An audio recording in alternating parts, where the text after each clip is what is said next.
Bismillahirrahmanirrahim.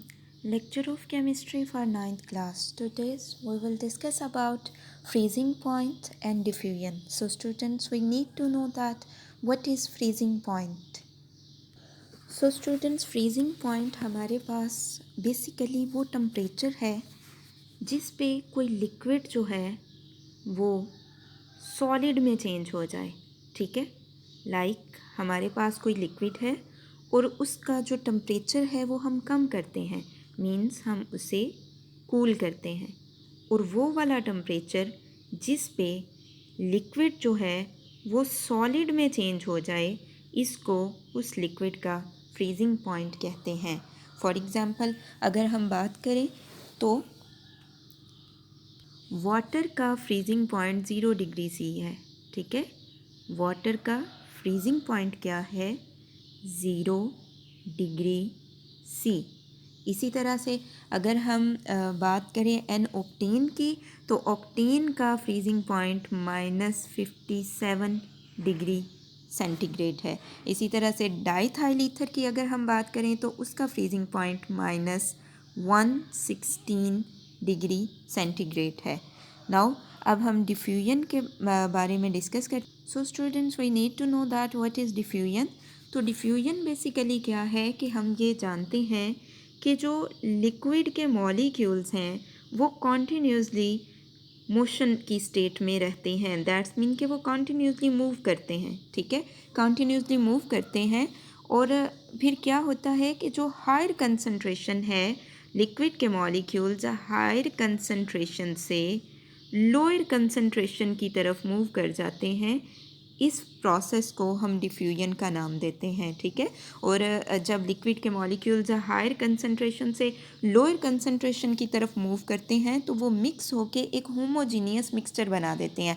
For example अगर आप water एक बीकर लें, उसमें आप वाटर ले लें, ठीक है। लाइक ये आपके पास एक बीकर है, इसमें आप वाटर ले लें, इसमें आपके पास वाटर है और आप क्या करें कि इसमें थोड़ी सी इंक डाल दें, ठीक है, ब्लू कलर की या ब्लैक कलर की आप इसमें इंक डाल दें। जैसे ही आप इसमें इंक डालेंगे तो आपके पास एक होमोजीनियस मिक्सचर बन जाएगा, ठीक है। मींस के जो लिक्विड के मॉलिक्यूल्स हैं वो हायर कंसंट्रेशन से लोअर कंसंट्रेशन की तरफ मूव कर जाएंगे। अब हम देखते हैं कि कौन से फैक्टर्स हैं जो कि डिफ्यूजन को इफ़ेक्ट करते हैं। सो फर्स्ट ऑफ ऑल जो हमारे पास फैक्टर है स्टूडेंट्स वो इंटरमॉलिक्यूलर फोर्सेस है, ठीक है, इंटरमॉलिक्यूलर फोर्सेस। अब अगर लिक्विड्स में स्ट्रॉन्ग इंटरमॉलिक्यूलर फोर्सेस होंगी तो रेट ऑफ डिफ्यूजन जो है वो कंपैरेटिवली कम होगा। और सेकंड जो हमारे पास फैक्टर है वो हमारे पास है size of molecule, size of molecule, size of molecule. अब साइज़ ऑफ मॉलिक्यूल अगर लार्ज साइज्ड मॉलिक्यूल्स हैं तो वो स्लोली डिफ्यूज़ करेंगे as compare to small sized molecule. For example honey diffuse slowly in water then alcohol in water. अगर आप water में हनी डालें तो वो स्लोली डिफ्यूज़ करेगा, लेकिन अगर आप अल्कोहल डाल दें तो वो जल्दी डिफ्यूज़ हो जाएगा। नेक्स्ट हमारे पास जो पॉइंट है वो है shape of molecules, shape of molecules. अगर तो मॉलिक्यूल जो हैं वो रेगुलर शेप्ड हैं तो वो जल्दी डिफ्यूज़ कर जाती हैं as compare to those molecule which have irregular shapes. Next हमारे पास जो फैक्टर है वो हमारे पास है टेम्परेचर। अब रेट ऑफ डिफ्यूजन जो है वो डायरेक्टली प्रोपोर्शनल है टेम्परेचर के। दैट्स मीन अगर आप टेम्परेचर इंक्रीज़ करते हो तो रेट ऑफ डिफ्यूजन भी इंक्रीज़ होगा, ठीक है। टेम्परेचर इंक्रीज़ करने से डिफ्यूजन का रेट भी इंक्रीज़ हो जाएगा। सो ये हमारे पास फैक्टर्स हैं जो कि रेट ऑफ डिफ्यूजन पे इफ़ेक्ट करते हैं। अब हम एक वीडियो क्लिप से डिफ्यूजन को समझने की कोशिश करते हैं।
Now students, mark the questions related to the lecture. So the first question will be, what is freezing point?